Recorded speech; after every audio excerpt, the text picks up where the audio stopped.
All right, ladies and gentlemen, welcome to another breakdown. This is the second time I am recording this one because I did the whole thing with no audio. Yay, me. Let's take a look. This is not typically the style of commercial that we would be looking at on the channel, but it's always good to see different things so you can see what you like, what you don't like, how people do things differently. Sun sandwich, lookout world. And this is the main scene that we'll be talking about, these two little scenes. You should be able to spot it if you're a veteran of the channel, what they've done differently, right? Not to say it doesn't look fantastic. It takes a lot of skill to be able to do it and to be able to shape the light, all those things, yes, right? Let's not get upset at anybody. Let's everybody be calm. But what is the main difference that is happening here versus what we've talked about in the past? Well, things that are the same. Let's go things that are the same. We're shooting into the L of the room. We cannot see the windows over here on the right, which we would normally say the light would come through. But here, we're not doing that, right? We're still creating as much depth as we can. L of the room, get some shape, get some neg in there, all those things. Try and create some interest in the background with highlights and then shadow and then highlight and then shadow and light and dark and all those things. But the key light, right, is coming from the middle of the room. And why is my pen so small? It's coming from inside the room. Now, I mean, it's beautifully sculpted light, right? Like it's in a great spot to make her look nice. We got a big eye light there. It's nice fall off. It sort of matches. It feels like there's, you got the other backlight back here, which is doing her hair. And then it's getting some of her hand here and getting her shoulder, which etches her out from the background. And you get this nice split between this line of light with the bluer line of light from the interior. I mean, it looks really, really nice. Does it make sense? And again, it's perfectly balanced. Like, okay, it does feel a little bit lit only because of the shape, like that it's coming from inside. But it's not like this is too hot compared to this background or even over here. Got the candle thing going. That's nice. We got a couple of different suns going on. All that stuff is good. It's just weird that we would, why don't we take this lady, we'll twist her this way instead of her looking that way, and we'll bring in all of the light from outside. That would be slightly more natural. I in my mind, I'd be like, okay, what's the easiest way to do this? Also, just for setup time, it's like if you were to imagine another person, like say, instead of doing yoga here, we're just having a conversation, right? And here's the other person over here. And we're gonna, let's say we wanna rock the key light coming from the inside rather than the window that we can't see. The problem is going to be, okay, if we put together a little sequence here, how are we going to get the reverse? So the shot looking at the other person this way.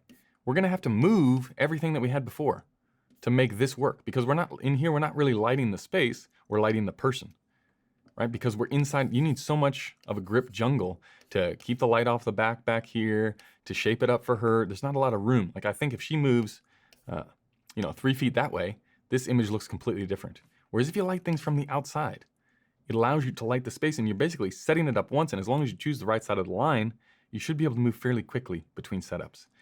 Once you start lighting from the inside out, and you start wanting to change things, like if you want to do a reverse over here, it's a big lighting change. You're basically moving every instrument to make it work. Whereas again, if you're lighting from outside, it's a much bigger setup initially, but then as you go through the day, it should get quicker, right? If you go, again, imagine the light is coming from this direction. And now if we're gonna get a close up, we just bump in and bring in a little bit of diffusion, that's easy. If we wanna reverse and get the person over here, we do the exact same thing. We don't have to change anything. Like the room is already lit. All we have to do is turn around and it should be ready to go. It's when you try and micromanage from inside that setup times in between can really blow out.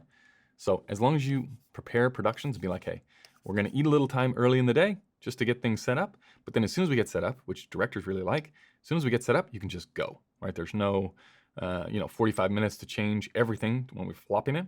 Just like, we just shoot directions, flop it around, and we should be able to move fairly quickly. So that is the one big key difference here. Everything, again, takes a lot of skill to be able to shape the light this nice, to balance the levels, do all those things, find a great location, do the location scout, get the right time of day, so where, you get that dappled area in the background, still all very nice. But just one decision of like, okay, where are we gonna bring the key from? Well, it's really, which way is she gonna face? If she's gonna face that way, we don't really have a choice. Can we light it from the outside? Then we're gonna be flattening off the entire image. It's like, no, well, the cinematographer makes a choice. Well, let's just light it from inside. If this is the way that she has to face. If she can face this way, let's light it from outside and make everybody's job slightly easier. Same thing when we go to the next setup. Right here, okay, we got 2 highlights there, do we? This is like a passive above camera sort of setup. And then we've got, you can see the big diffusion in the eyeballs here. Really nice image. Also like a little kicker back here. Give her the triple sandwich. Notice as we come out of this shot, you'll see as you back away, this is just stock standard for pretty much any shoot. As you back away, you'll notice more harshness in the shadow side, right? The light will drop off. The wrap from the light will get less because we have to be further back with the diffusion now because of the width of the shot. Same thing here that we saw before, right? Now this is becoming a pattern. We've got L of the room back there. We've got all these windows here, which is great. We're balanced to those. Nothing is clipping out there.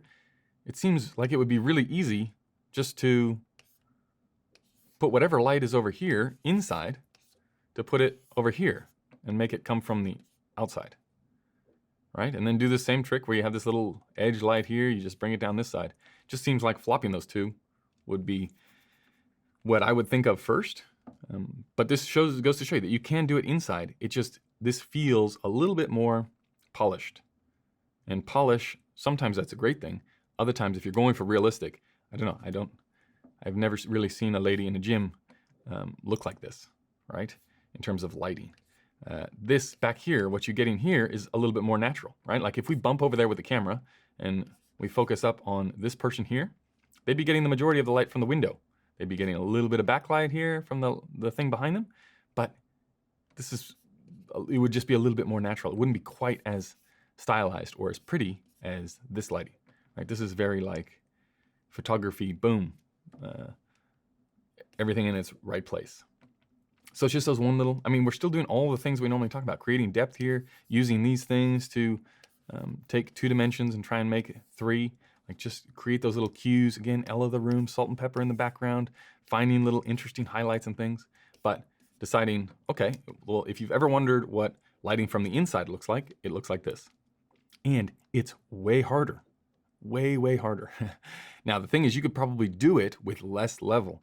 So if you don't have quite the firepower, like if you were gonna bring in level from this big window over here, you're gonna want it soft. So you're gonna have to go through some big diffusion outside, and you're gonna need a big lamp to do that. And a team with enough people to have the big lamp, to have the generator, to have all the little things that go along with it.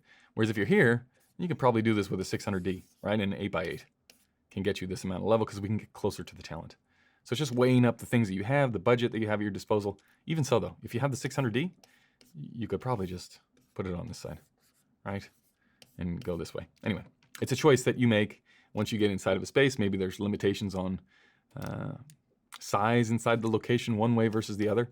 So it's not like a hard and fast rule, but if you're gonna light from the opposite direction, it feels almost like when you control the contrast too much and it starts to feel HDR-y, like, you bring down the highlights too much, you bring up the shadows too much, and there's just too many tones. It's sort of, there's something strange about having the light come from inside. Even people that aren't cinematographer dorks, like, I don't know if they'll notice it, but it is just a little bit strange. And this is an example of that. So nice looking stuff, but a completely different style, right? Really high key. Like this is what you would imagine brands would want their stuff to look like versus some of the commercials that we look at, like the fun ones. It's more like a feature film. This is less like a feature film. This is more like we're shooting a commercial to try and make these people look good. And this is a sun sandwich here, if you're wondering. So sun on this side of the frame, back here, coming over here, and then bouncing. And I guess are we looking at the camera, everybody? Because she's not looking at the camera. What are we doing here? Let's just take a quick peek at that. Who gets to peek the camera? Nobody there? Okay, we got one looker. You're not looking, good. And gotcha, you two. You're not in the front, right? You don't get the brand colors. So no looking at the camera. Anyway, that is the sandwich when you're bouncing from the side that the sun is not on, right? It feels a little bit more manipulated than if you bounce from this side, which is hard to do here because you got a big tree. So It is up to you what you do with this information. You can flush it down the toilet, and you'll probably be a better cinematographer for it. Okay, that is going to do it for this breakdown. Different look. I have never seen a commercial quite like this. I have never seen something that lights from the inside that has as much polish as that. So, interesting. Okay, that is going to do it for this one. We will see you in the next one.